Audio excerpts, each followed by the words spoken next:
The Drum Candy Podcast is brought to you by Drum Factory Direct.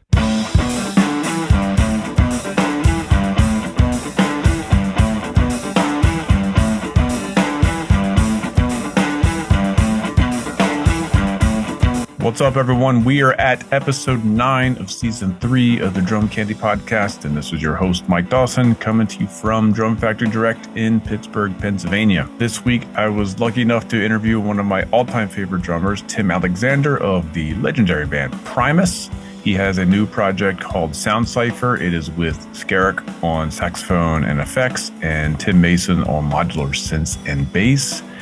And their record is just coming out, and they have a couple shows. So we wanted to get this episode out before these shows here. So on April 21st, they will be in Seattle at Clock Out Lounge. And then on April 22nd, they will be in Portland at Star Theater. This is an all improvised project. So the record is really cool. Go check it out. It's a lot of kind of soundscapey, kind of textbook Tim grooves with some cool textures and improvisation. So it's a really, really cool project. We talk about that.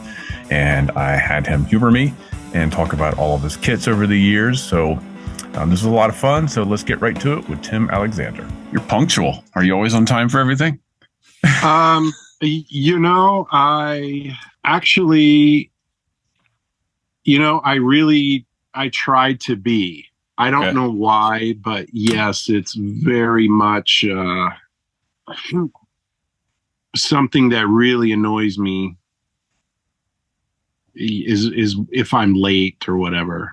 Yeah. Like really, really, like I get super stressed out because I'm timing I've got 20 minutes to drive, then we should leave here. Yeah. And then I start getting really stressed. I don't know what the hell it is. It's just crazy. How does that gel with the rock star life, though? Well, that's the thing. Usually, we're pretty on schedule when we're on tour.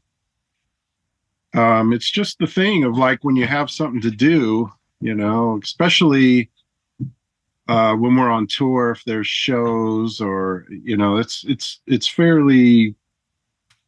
fairly concise time frame of, sound check time, dinner will be out at 5, and then there's a couple hours before the show starts. So, it's not super rigid, but yes, there's time frames there. So I don't know what it is. It's just when I'm home, I'm super, super crazy. But this, I just, I'm in the middle of literally moving. Our house is half empty. That's what Kevin said. Yeah, it's crazy. Yeah. So luckily I have this other space where I have some drums and I do painting and stuff. So, I rushed over here like, okay. So it's pretty unexciting in the background. Not as cool as yours. Shoot. Yeah. It's great. Got some concert toms in your honor over here. Oh, nice. Over here. Yeah. Oh, yeah. Awesome. Man, wow. So what's happening? I'm going to just nerd out and ask you a bunch of nerdy drum questions. So thank you for humoring me with this.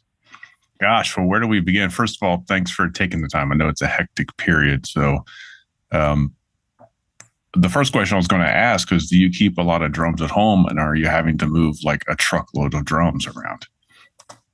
It's not a truckload, but over the years, there are some. But here's the thing.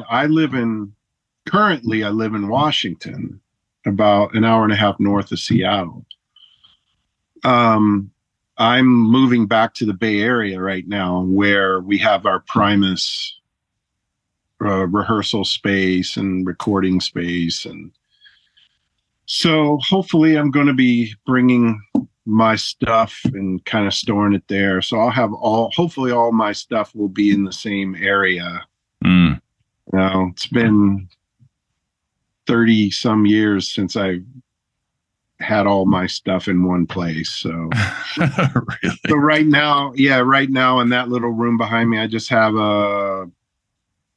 what is it? A 3, 4, 5, 6, a 7-piece kit, 3 toms, 2 floors, kick and snare, just no recording setup right now. The house I was in, the basement flooded at Christmas Day, and it ruined the power supply to one of my digital recorder converters, the Apollo, and you can't get them. I can't get a power supply for this thing. I've ordered it, and it's been on hold for months now. So I don't have a recording setup. So that's kind of annoying. But yeah, I just have a little kit here, and got some electric drums, electric kit, which is fun too. It's fun to have all the different sounds going, What do you do when you play drums in that space? Is it preparing for tours? Are you working out ideas? What's it used for? Yeah. Well, I just moved in a couple months ago. I haven't been playing much. I've been focusing on painting, like art.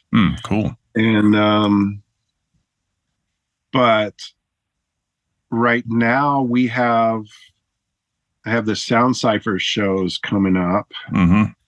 So I'm trying to, mainly what I'll do is I'll just approach it like I just got to get my arms moving, get the muscles moving, so that I don't cause any unnecessary pain from, doing nothing and then all of a sudden playing a bunch. And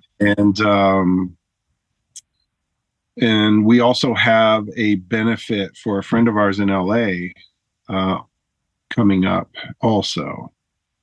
So that's with Primus?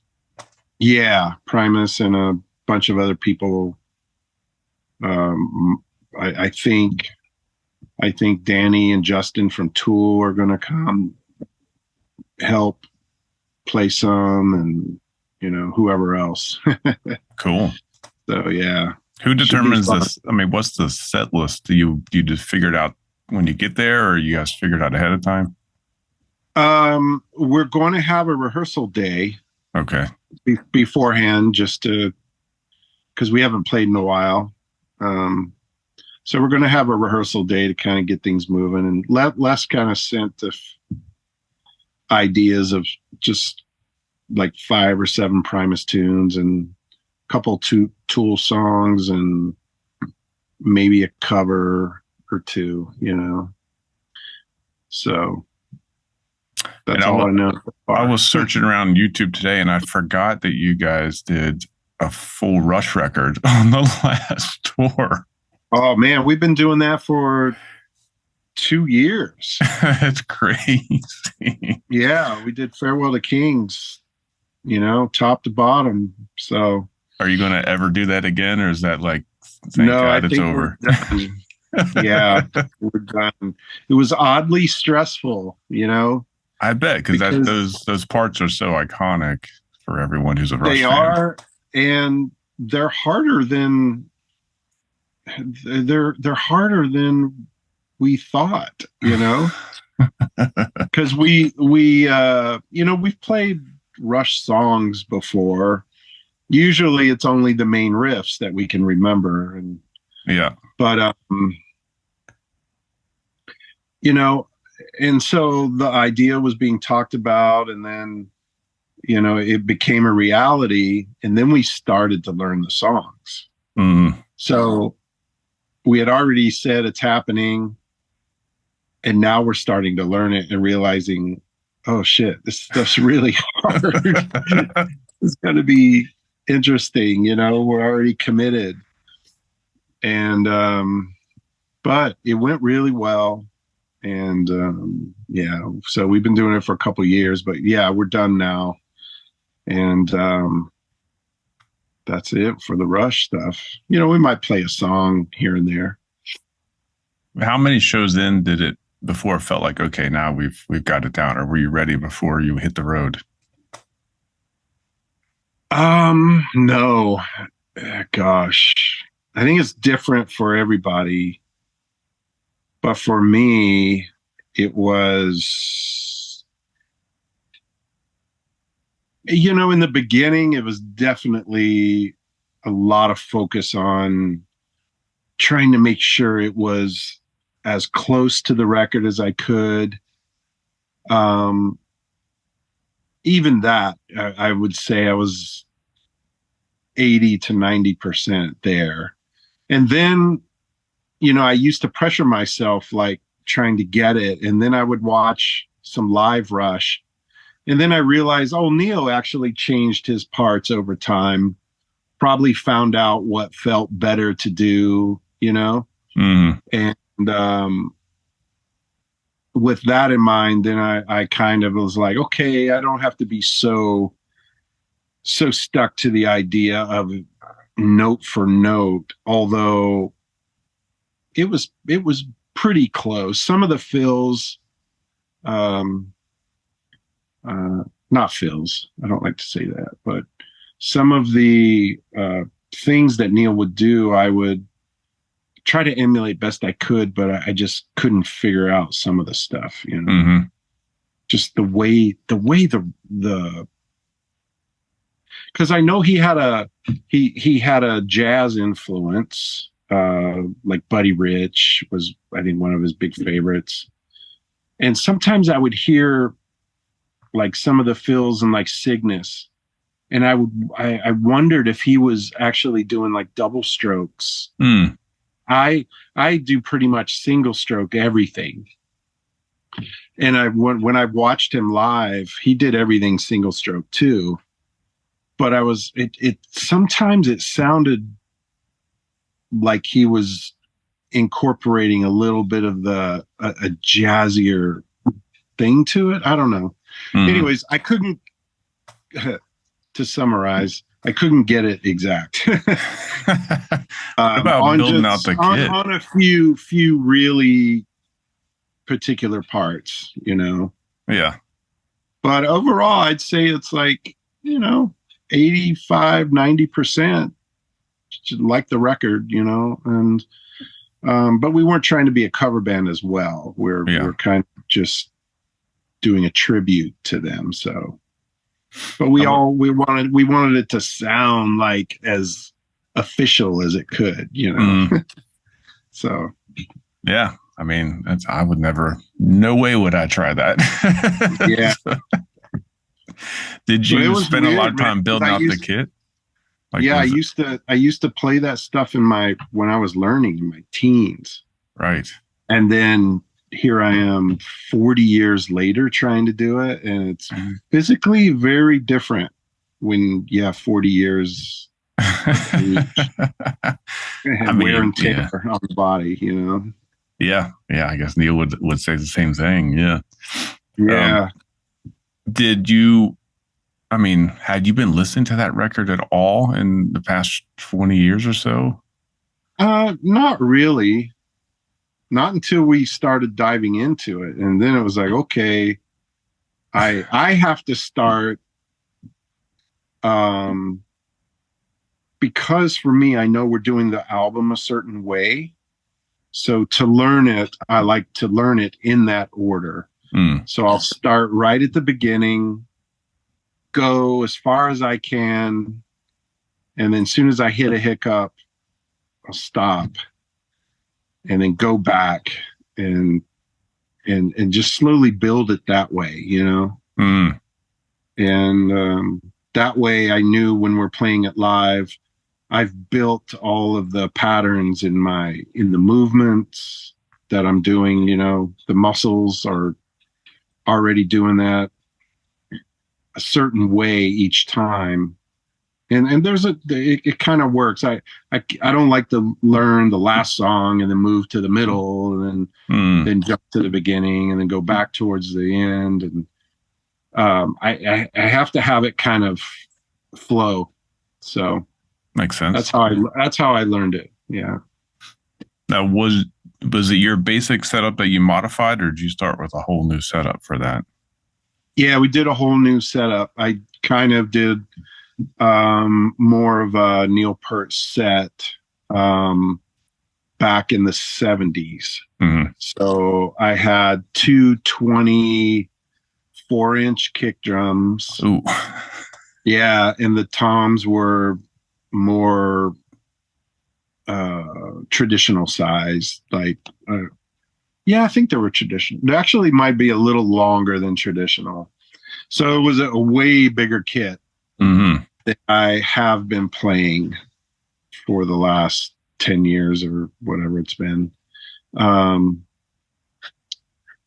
actually, I think I've never really played a kit this big with the larger sizes and larger depths in the toms. So, but yeah, I just kind of redid it. And I like it now. You know, I'm used to playing that now after doing it for a couple years. So I'll probably hang on to that vibe of bigger bass drums and yeah, everything's sitting up higher. So, have you used 24s before? No, only I have, but only for an external. We have in some of the songs off of the Green Naugahyde record, Jay Lane used a more open drum sound. Or actually, no.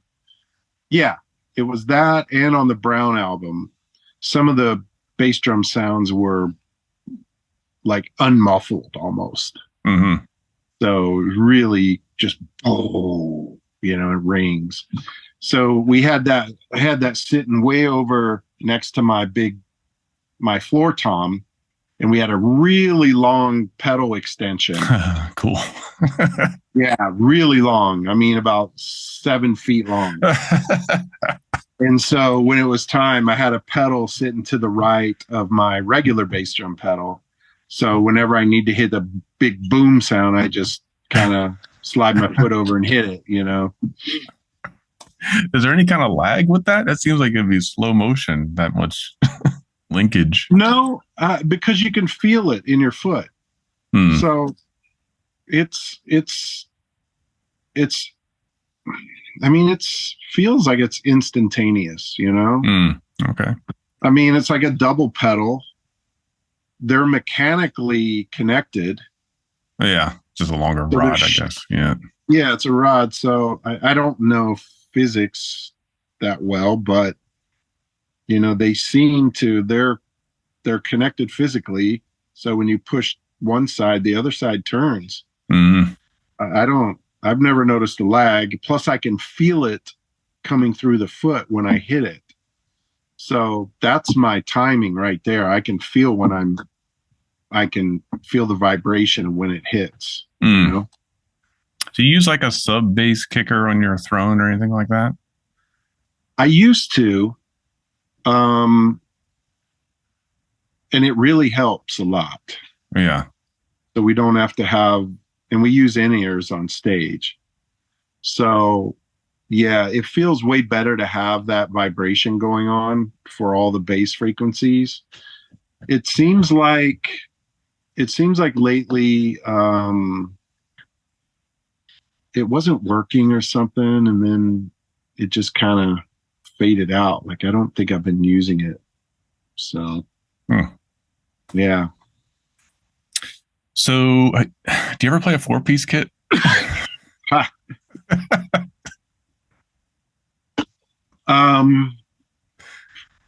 Not like officially, no. I don't think I've ever seen you on a 4-piece kit in any scenario. Yeah, the thought about that to me is I don't know. I like having different sounds. If I'm actually working on like Primus music or something, I like having a variety of sounds. So that's why I have the drums that I do. But a 4-piece is kind of forces me to be pretty like just playing kick, snare, hi-hat all the time. I don't know. I feel like it kind of puts me in a box, you know, which for certain music it's fine, you know, but I think for Primus stuff, I'm not sure. Even the sound cipher, I do a lot of focusing on. So it's a mixture. I'll play grooves so that because the other parts that they're doing can be kind of wild, so I'll kind of give it a feel, you know. But also I'll break away from that, you know, and just go for rhythms and breaking up patterns and having no groove at all, you know. And it's an all improvised show when we play, and when we recorded that, we hadn't played live very, I think we played live once or twice. Gosh, I can't even remember if we played live before that. Oh no, sorry, we did not. So we went into the studio with the concept, and at first it was just me and Skerrick. We were just gonna make some music, not sure what it was going to be, and then the producer, this guy Randall Dunn, he was going to be the engineer, the producer, mixer, and he brought in another guy. His name's Tim Mason. So he brought him in. He brought Tim in to kind of put together just like these sequences, just with the computer, to kind of give us something to play to in a way, to keep time, and because it's all really syncopated stuff. And it became such a strong part of the music that it instead of just me and Skerrick, it turned into a trio with Tim. And have you heard it? Oh yeah, let's do it a bunch today. Oh really? Yeah. I wanted to ask how it was made, because I want to know how much. I mean, what you're hearing on the record? Yeah. How much was done in the room versus going back later and like putting it together, or was it layered, or how? Because it's such a soundscape. It's kind of hard to figure out what's happening. So the record, I think, is more is the listening experience of having this music that's not only me and Skerrick and Tim, but also the art of mixing and making it sound the way it does, because that record is not like, oh, let's get a real true recording of, you know, what I sound like behind the drums, or, you know, or what Skerrick sounds like. You know, Skerrick runs his saxophone through so many electronics and warps the sound and does so much. And that's what we were going for as well with the drums, and with the sequencers too. And so I think the recording is a whole different animal, you know. And I kind of really like listening to records versus live. I think they're two separate things. Because when you make a record, any record, unless it's really something that's showing the performance of these musicians, I think a record is never really just a straight representation. That would be a live record where, okay, the most likely there's not much editing to this and, fixing things and retracking parts. But studio records, that's, you get multiple takes and you can edit out stuff, you can replay stuff, you can do all kinds of stuff. So I really like the idea of having the record be its own thing. And it can be as wild and crazy as you want. Live, we don't try to mimic that. Mm-hmm. And it's a completely different approach. Will there be sequences on stage too? Oh, what I mean by sequences is Tim, the other Tim, he's creating those live. Okay. So it'll be different every time. Arpeggiated synthesizers, and it's not like a modern synth. I think he uses some more traditional older style where he has to plug everything in and make it happen. So super cool. It's interesting. Yeah. And we've only played a couple times live, and we've made this record, and we have 2 shows coming up as well. This month, April 21st and 22nd. So how do you rehearse with that project then, or do you not? We're going to get together the day before, and or is it the day before. I think I think Skerrick and Tim will get together 2 days before to get all of the electronics working, because I think there's some technical stuff that has to happen so that all of the electronics are talking to each other. Time to keep the tempos in sync with effects. And so I think there's some electronic things that has to be, at least it was the last time we did it. And so what does that mean? You have to kind of use the arpeggiator as your metronome then? Or do you drop a click in? How do you keep track of it? I just listened to it. Mm-hmm. I'm trying to figure out if I'm going to try to use some effects, some delays and stuff. I don't know if I'm set up right now for it. So we'll see. Because we don't have a full stage sound, a monitor man a monitor. We don't have a monitor person or all of the things necessary, so that everyone can have their own mixes and run sounds back and forth.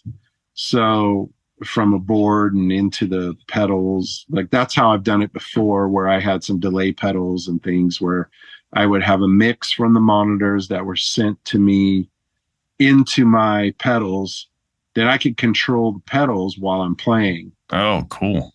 Oh yeah, it was super fun. They're like guitar pedals, just delays and weird synth sounds. Very cool. But I'm going to try to maybe incorporate that this time. Like I said, we don't have a full sound thing. I think we're just kind of dealing with what's at the club, and then we'll just try to make it work. But so it's experimental. Is there plans for more shows after the release? I mean, what is this project's status? Currently, there's just these 2 shows right now. Okay. And since the record's just coming out, I think these shows and also I think on the 24th, we're going to do a live stream. Great. I'll find it. Yeah. Sound Cipher, Facebook's probably got all the information there. Do you take your own kit, or are you going to rent something? What's the setup? Yeah, so it is crazy right now. So my drums are here. I have to fly to LA, do a couple do the benefit, a rehearsal and a benefit. I'm going to go home for a couple days. I'm going to fly back up here. Going to get a U-Haul. I'm going to grab, and then I got a couple movers. And I'm just going to load a U-Haul up with all of my studio stuff. Then I'm going to go down to Seattle and do the shows, do the live stream. Then I'm going to take the U-Haul back down to San Francisco area. Gosh. So yeah, it's kind of like I'm just kind of taking it as it comes. That sounds like, because I'm realizing, like, if I'm trying to keep track of it all in my head, and it's just overwhelming. So I can't think about it too much. I just have to just kind of make a rough plan, grab all my stuff, and get down to Seattle so we can rehearse and then do the shows and then do that live stream. Then I can go home. And home is now San Francisco? Yeah, it's down in that area. Okay. Yeah, the Bay Area. Yeah, that's where we, that's where Primus started. So it's home for me, even though I've been up here for 12 years now. It's still just, the Bay Area is like home to me. So I really like it there. Will that mean that the band will be able to rehearse more regularly, record more? I mean, what's kind exactly of the goal? It won't require so much of me leaving town here, leaving the family.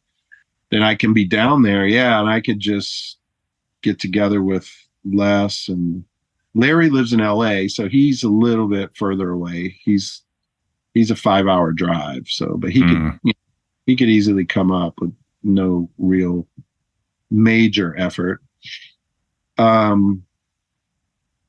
yeah, and that's my goal, is to get down there and really start working on some good stuff on the next Primus stuff, hopefully coming. Very cool. And then, for the sound Cipher, I really want to, since it is kind of a improv thing, we have to be playing. So I think these first two shows are to kind of, we'll probably make some footage of it and get it out so people can see what it is. And then I don't know, maybe we'll come around. Where are you located? Pittsburgh. Yeah. Okay. That's a bit of a drive. Yeah. I'd be there otherwise. Yeah. Right. Yeah. I was in New York for almost 17 years. So a change of pace to go to Pittsburgh. Oh, yeah. You were in New York City? Yeah. Jersey, but, we worked in New York. Yeah. Jersey. Right. Okay. Yeah. Much different pace. But yeah, it's been cool. Yeah. I want to kind of trace through the evolution of your drum kits, if you'll humor me for a few minutes. Oh, yeah, sure. What did you start with when you were 13, when you got your first kit? So, I was about 13, and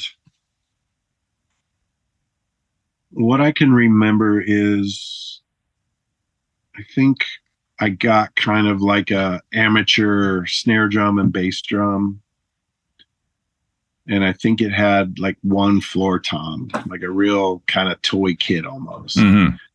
But somewhere, I think a friend or somebody loaned me a couple really big, like super long toms. So I remember having those. And, I just lived in an apartment, so they were sitting right next to my bed. But the very, very beginning started on a couch with pillows. So I would play to Elvis. Really? Yeah, cool. I had an 8-track. Well, my mom had an 8-track player, and we had an Elvis 8-track. And so I used to listen to that, and I would play along to the concert. And it was live in Madison Square Garden. It's pretty, well-known Elvis concert that was recorded. And so I used to do that on the couch. And I got to see him twice when I was, a kid. That's awesome. Got to see him live, do that live, and watch Ronnie Tutt was the drummer. And gosh, man, I listened to that record. I was like, oh my God, man, Ronnie Tutt was amazing. Yeah, he's playing. Yeah. I mean, for what that music is, kind of country, kind of, whatever, the bluesy, rocky, country-esque. Yeah, man, he was double bass concert tom kit. Mm-hmm. Yeah. So that was a big influence. And I probably am more influenced by that than I realize. Yeah, now that I think about it, yeah, it makes sense. Double bass kit, big kit. Yeah. Because he was doing all that with Elvis, so that was my start of banging on pillows to that concert. And then when I finally got a first drum set, I was 13, and I told you about that little drum set. Then I think I must have been around 15 or 16, where I finally got a real one. It was a Ludwig. It had a wood grain to it, and I think that drum set is the one that I used on Suck on This. Oh, wow. Cool. Yeah, it was a Rototom, and it was like a 5-piece kit, wood grain, and I added a Rototom so I could have that third tom in the front, Okay. Just for a higher sound. And so, yeah. And then from there, even Frizzle Fry, even Frizzle Fry, I think, was on that Ludwig kit. And I ended up selling that to a friend of a friend. So, few $100 or something. Yeah, of course. Yep. Kind of wish I had it, because it was on the Suck on This. It was Frizzle Fry. And then I ended up buying a Grouch Kit, a 6-piece from an old Primus drummer. And then I ended up, I think I sold it to Les. So I think he has it. Is that the one from the John the Fisherman video?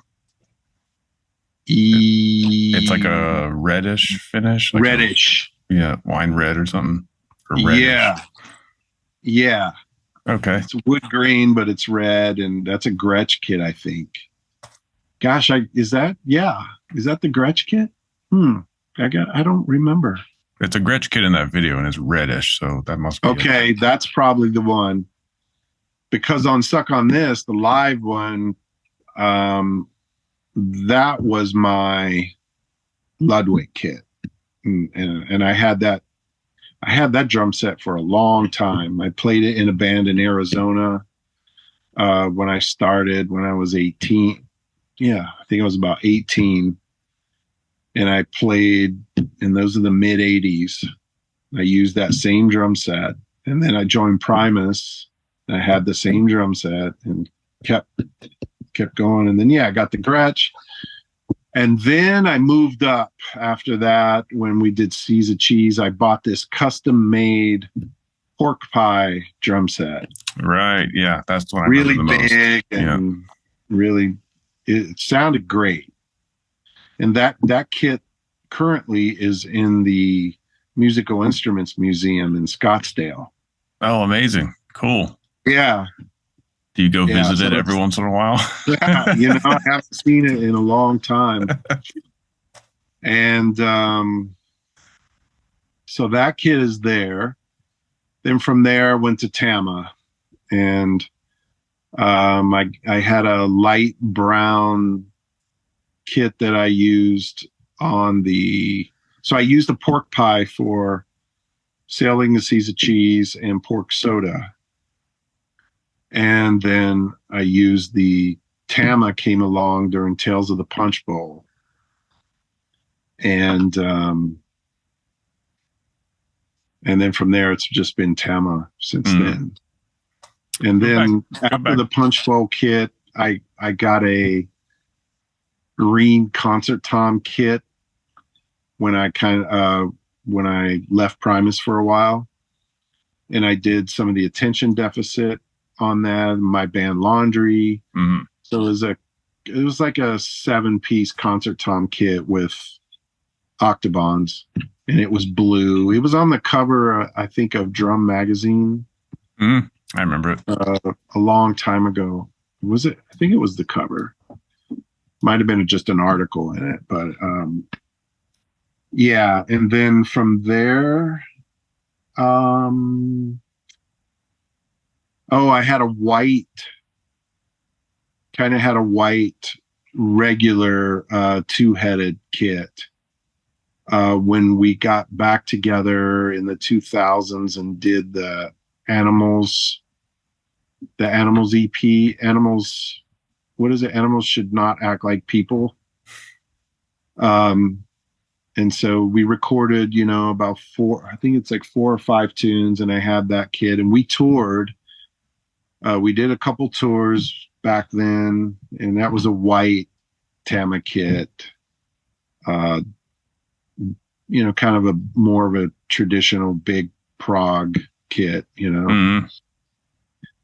And then from that, we had a lot of just downtime. We didn't do anything Primus wise for a long time. And then I ended up not doing the next record, which was that Green Naugahyde record. Well, after Tales in the Punch Bowl, Primus did the Brown album with Brain and Anti-Pop with Brain. And then we got back together in the 2000s and did some stuff, and then didn't do anything. And then I did not join the band, and they, in the 2010-ish, I think, they did Green Naugahyde with Jay Lane.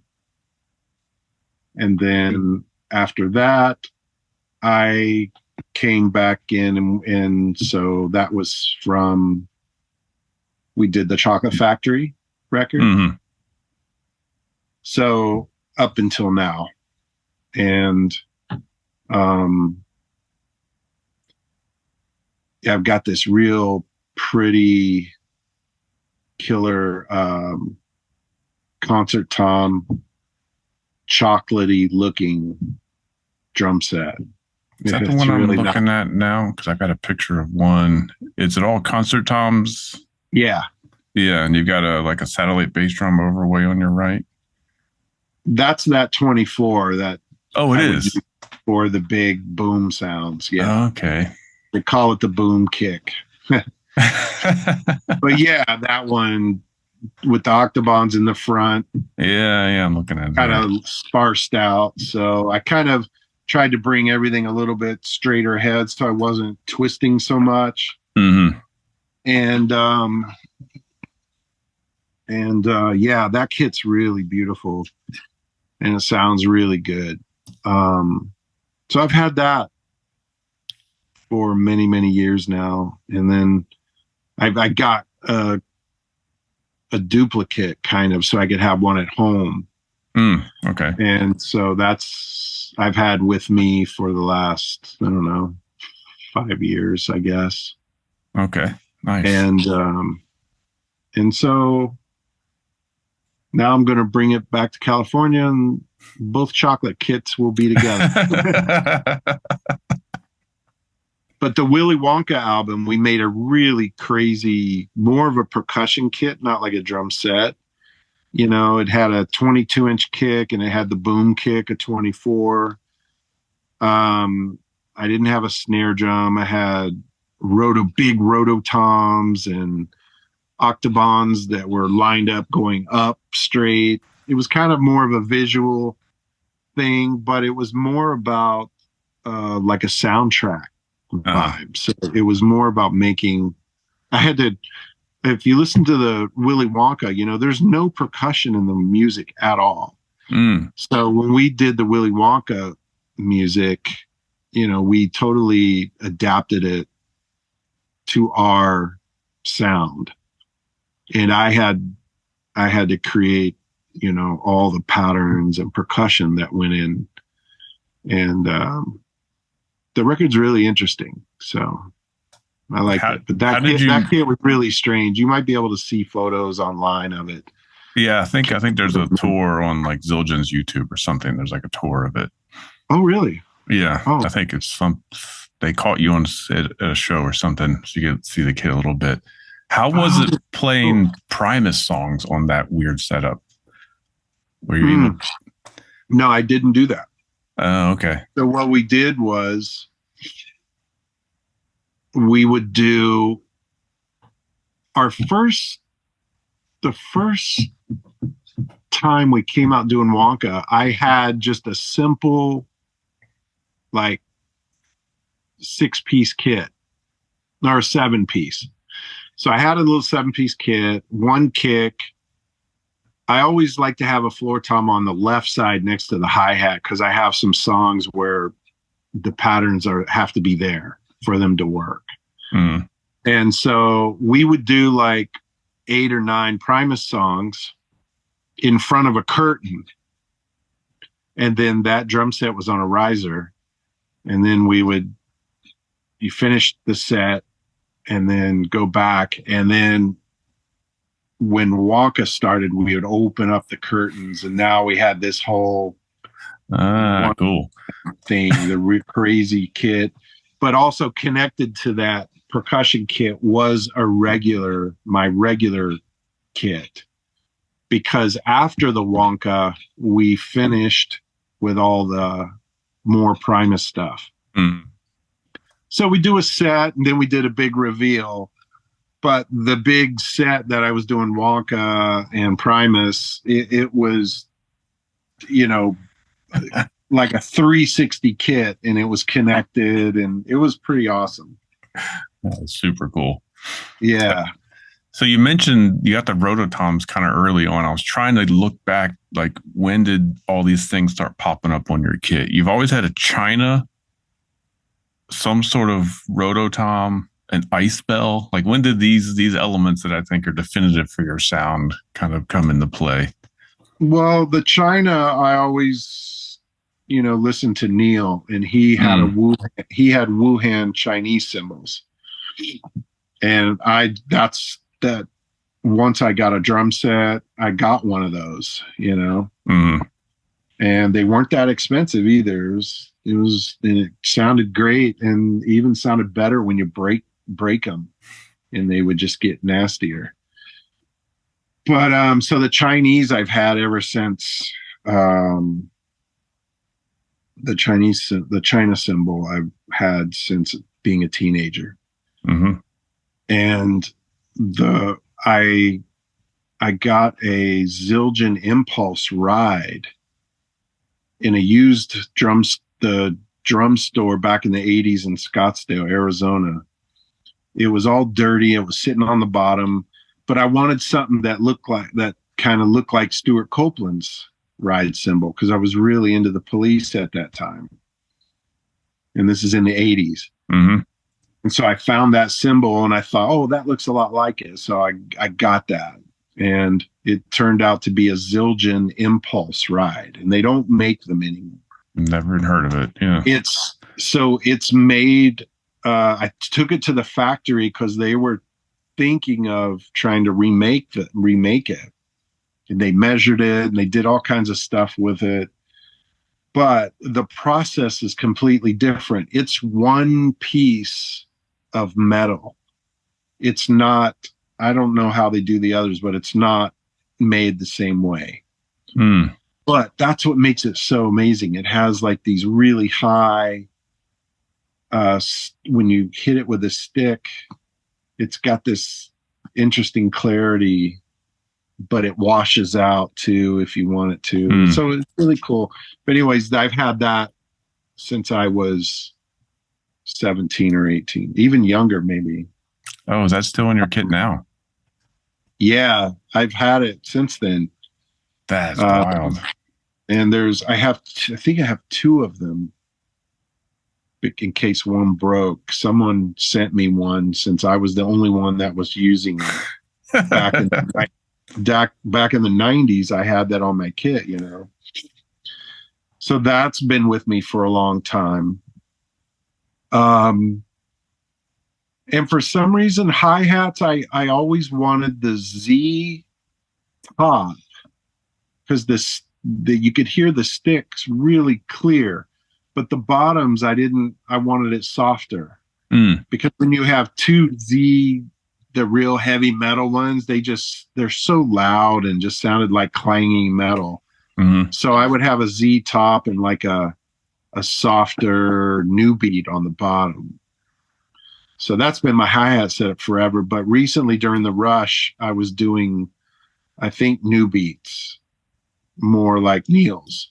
Mm-hmm. And now I think You're hooked. I'm hooked. Yeah. I like it, you know. But yeah, and the ice bell came about, I don't know, man. When I was messing around trying to have weird sounds, I found like these little Chinese bell kind of things, and that's what Too Many Puppies is on their recording. It's these little Chinese things, and then Zildjian wanted to do like some kind of effects bell thing, and so I went there, and they made all these kind of prototype things, and you know, that's where the Zill bell kind of came about. Mm-hmm. And but that main effect started in the 80s when I was just trying to put whatever weird sounds I could into my drum was set. This pre-Primus, or was it because of pre-Primus I had those. Okay. Just trying to, I was into a lot of world music, so I would trying to add gongs and all kinds of, you know, weird things. Pieces of bamboo, you know. So when did the Octabonds replace the Rototom? When I could afford it. That makes sense. Yeah. It's such a definitive sound for you at this point. And Stuart had them, and I had been doing the Rototom as my third tom, but once I was able to, like when I got that Grouch Kit, I think I lost the Rototom, and I don't think I had Octabonds for that kit. Can't remember, but then when I got the pork pie kit, I had clear acrylic Octabonds were made. But those sounded incredible. They're just so clear, and you know, they sound amazing. Mm-hmm. So I've been using them ever since, like that. So yeah. And then when did double kick kind of become part of your thing? I've always done it, but I always did it with a double pedal. Mm-hmm. And getting to kick drums came when I got the pork pie kit.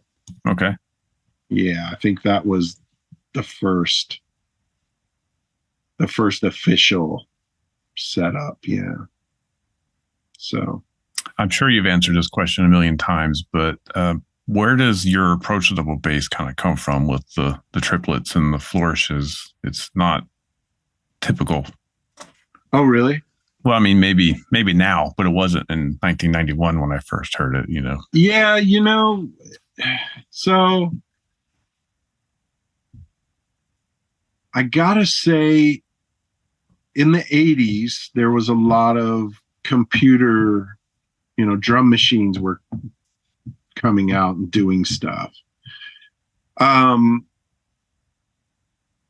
and let me see. I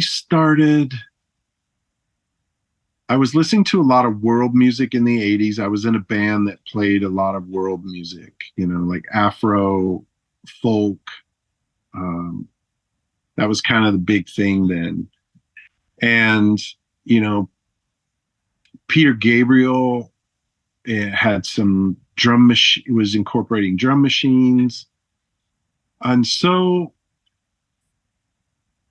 when I got to California, I'm trying to think if I did anything before that. So I think what happened was I was kind of in my head thinking about being like a drum machine where I had this pattern, and what if the, for most of the music there's always the 2 and the 4, 1 2 3 4 on the snare, and the hi-hat's usually pretty steady. So I was thinking about, well, maybe I could make the bass drums a little more interesting. And I remember seeing, oh yeah, this was a big influence, this drummer Rayford Griffin. Oh, okay. So he played with Jean-Luc Ponty, and he came to Scottsdale and did a drum clinic. It was the first drum clinic I ever went to. And I saw him playing like these double bass drums, and I was just like, whoa, He was badass, man. Just incredible. He played with the left hand ride, but did everything right-handed, and he was doing some incredible stuff. That kind of sparked a fire in my head about double bass. And then when I got to California and I was started getting into heavier music. And the one thing that struck me was a lot of double bass stuff was all just right, left, right, left, right, left, right, left, just, and I was always trying to figure out, unless you have different sounds. Oh, my battery's getting home. Let me plug this in. Unless you have different sounds. Are you there? Yep. Okay. Yeah. Unless you have, one foot has a different sound, it's just going to sound like just one drum. It's going to be one sound, which works for some stuff. But for me, I was thinking more of how to make grooves, but yet make the bass drum do more than just, right, left, or just single 1 2 3 4, trying to get into that. And the triplet thing kind of happened. I don't really know where it began. Just, sitting and practicing and doing like cut, cut, cut, just kind of making the bass drum a little more interesting, bass drum patterns more interesting underneath a groove. And because that's kind of how I approach music in general, is because a lot of times the Les's bass stuff is pretty crazy. And so I gotta kind of make it feel good, find my way to kind of, lay a groove behind it that's interesting, but yet still feels good. So I was doing the same approach on the drums themselves. And then I started listening, and then late 80s, Metallica was getting big, and There was the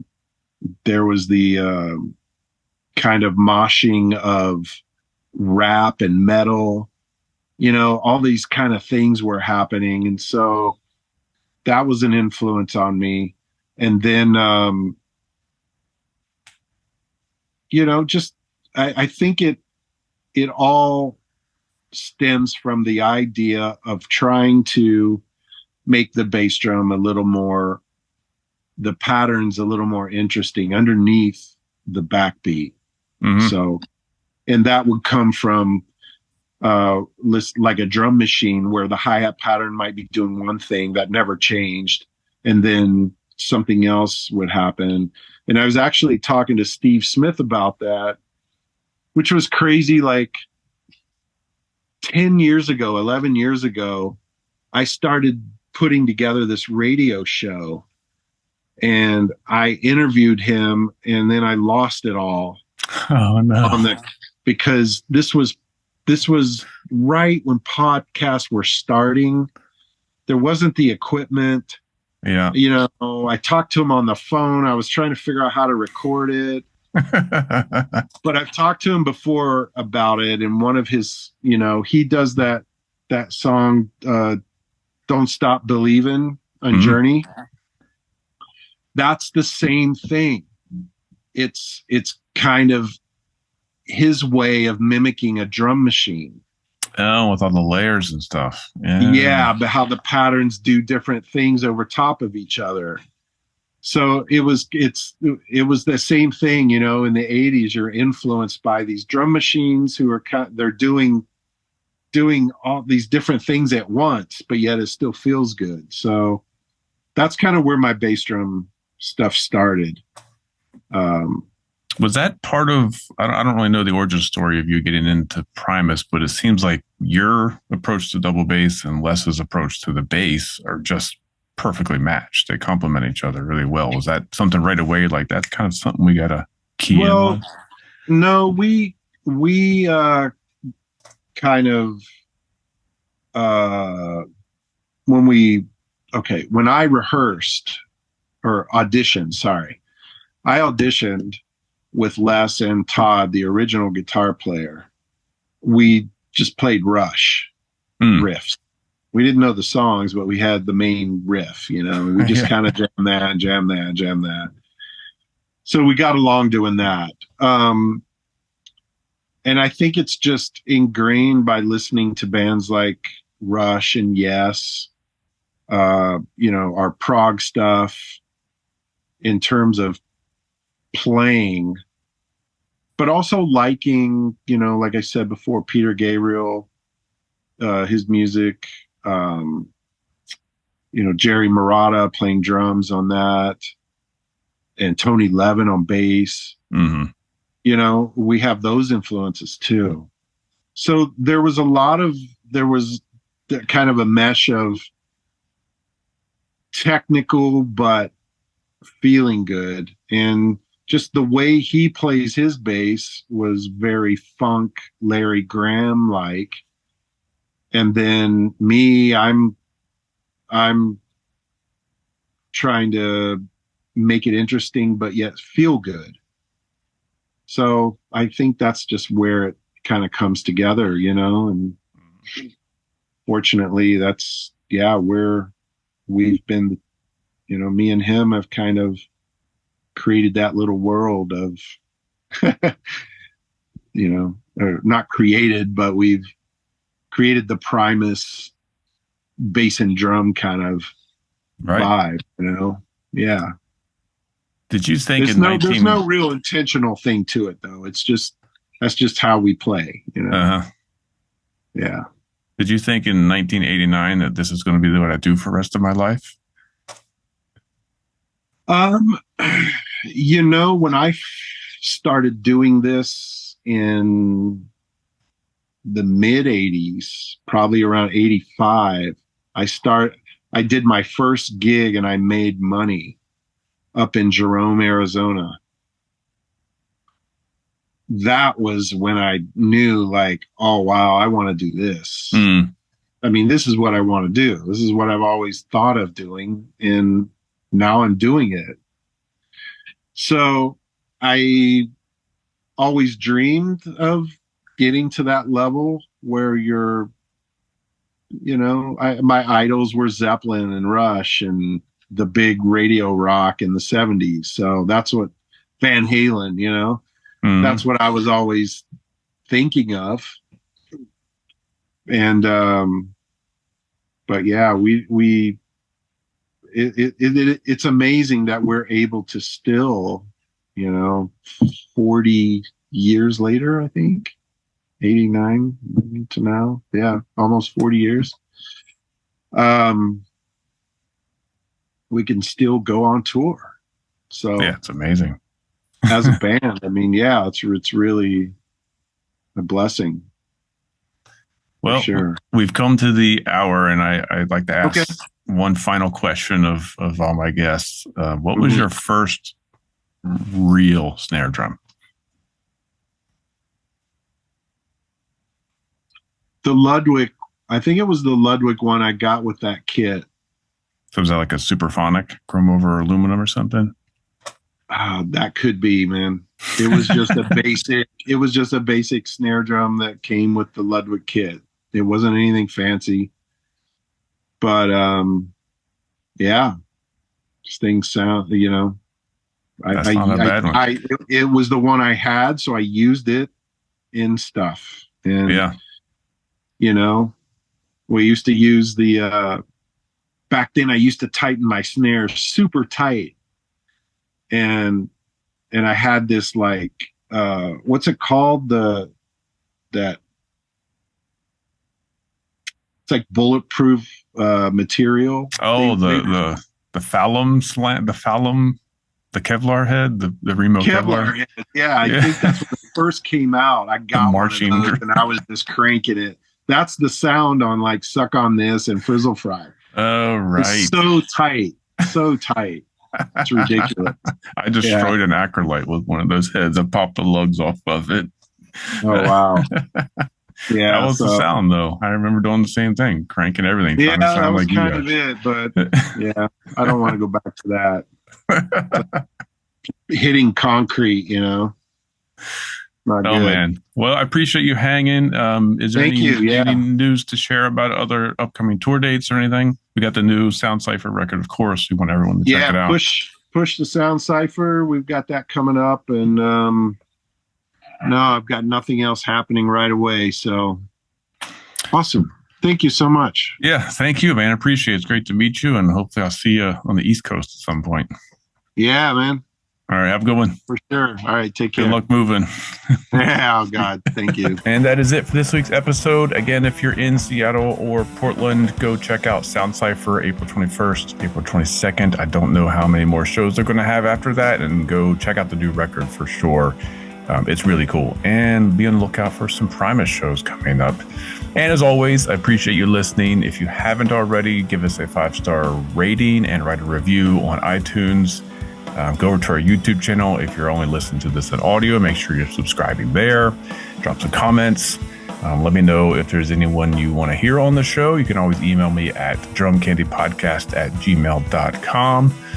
And that's about it. So next week we do a deep dive, I think, on some snare drums. So I know I've been talking about a gear-focused episode, but things got shifted around a little bit to get Tim in there. So thanks for sticking in with me, and I'll see you next week.